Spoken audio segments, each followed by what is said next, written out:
Hello, welcome to the Daily Devotion. I'm Kathy Morris, pastor of the Dixon United Methodist Church. Today is Memorial Day. Originally, this was a day for people to honor those who died in war. It was first observed in Waterloo, New York in 1866.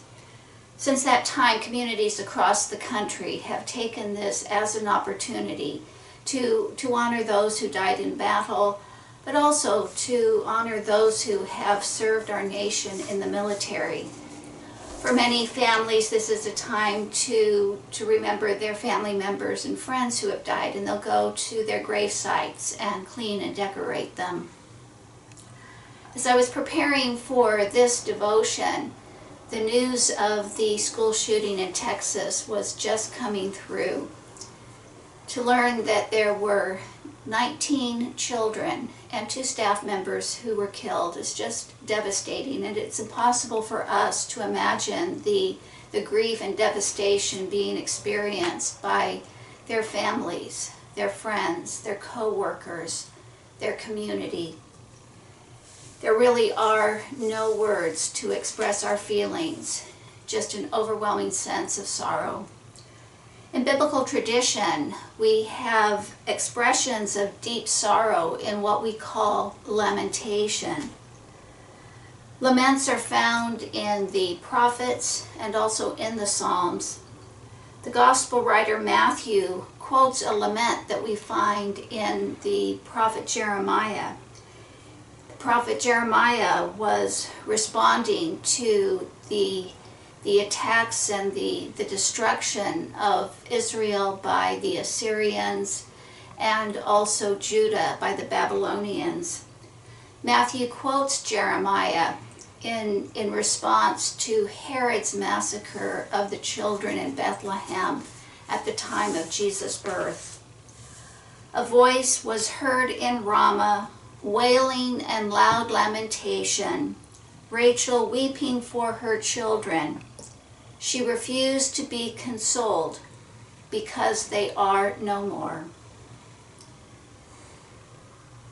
Even as these words were being shared with the people of the first century, they knew that even though great loss took place during the time of the Babylonian captivity and the defeat by the Assyrians, nonetheless, they knew, as they reflected back upon that history from the standpoint of the first century, they knew that God's plan and purpose could not be stopped.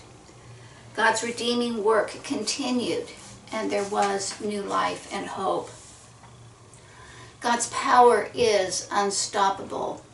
Just as the Assyrians and Babylonians could not stop God's purpose, neither could Herod or Rome or any other power stop God's purpose.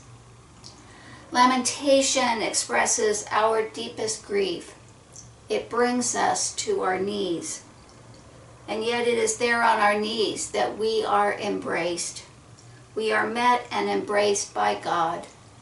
God who receives our sorrow and gives us strength when we have none of our own.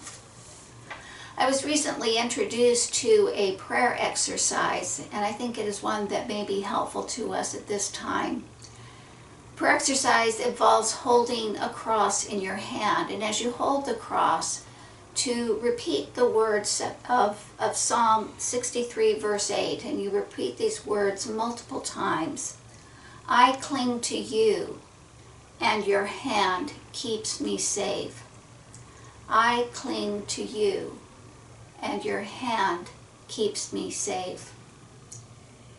It can be a very helpful thing to actually memorize this verse.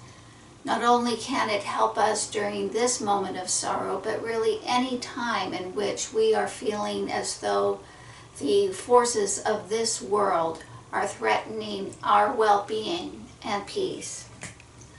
I cling to you, and your hand keeps me safe.